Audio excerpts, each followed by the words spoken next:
Crifoth, the most wondrous kingdom the world had ever known, blasted to nothing in just a fortnight. It is here where the fiends of hell walk among us. It is here where all things die.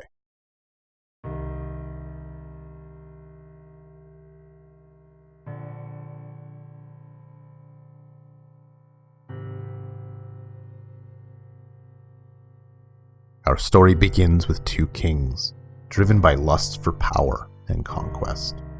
One, the dwarven king of Marngalore, the other, the human king of Wasteland. Each the ruler of a grand and expansive kingdom, each driven to glory over the other. As resources grew scarce, tensions rose. War was inevitable. A war of attrition came to the kingdoms of Marngalore and Wasteland. Thousands fell on both sides, yet ground was neither gained nor lost. When both kings called upon the elves for aid, their requests were met with silence. At the height of this ceaseless conflict, thunder rubies emerged from the depths of the dwarven mines. Marngalore gained the upper hand, and the ranks of man faltered. The dwarves decimated their enemy with thunder and fire. Soon, they fell upon the walls of Wasteland's capital, mankind's last stand. But here, in his moment of defeat, King Lothair of Wasteland struck a deal, sealing a bargain with his own blood. A terrible curse befell dwarvenkind with the signing of this pact. The people of Marngalore dwindled, and soon were no more.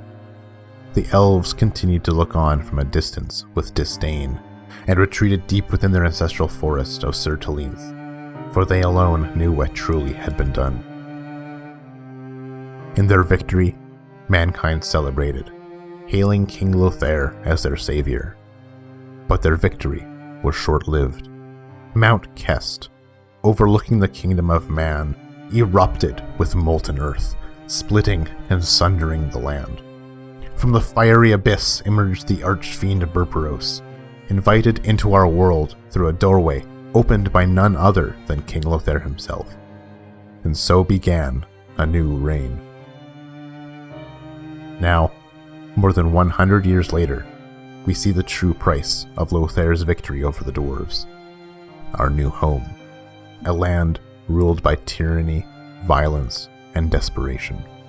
A wasteland scorched by demonic fire. Amid the ruins of Wasteland we live like vermin, under the heel of our demon overlord. Crifoth is a world blasted by demonic fire, reshaped by vile forces, and yet there are many cultures that call this place home. Unable to withstand this harsh life, many sought salvation through dark means, and thus a new race was born, rising from the ashes of humanity. They consumed the blood of demons, and were twisted and transformed into the race we know today as tieflings, a people shaped by their addiction to the power that defines them. A people shaped by their will to survive against all odds. Some survivors fled to the sands of the south, where the struggle for water rules, and devolved into warring tribes. Others embraced their new demonic rulers, carrying out their whims as slaves.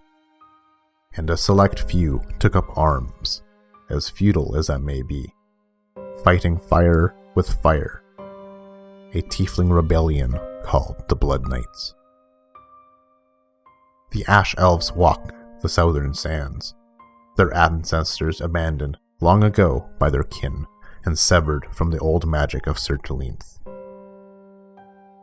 Some even prospered in this new, harsh landscape. A cannibalistic race of lizard folk, the Susuri, emerged from their caves to find a world of sand, no longer held back by the stone walls and steel swords of civilization.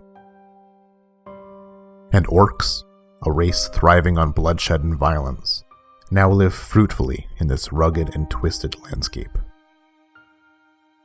This is a world torn asunder by man's folly, a wasteland of volcanic ruin and shifting sands, a world ruled by survival at any cost.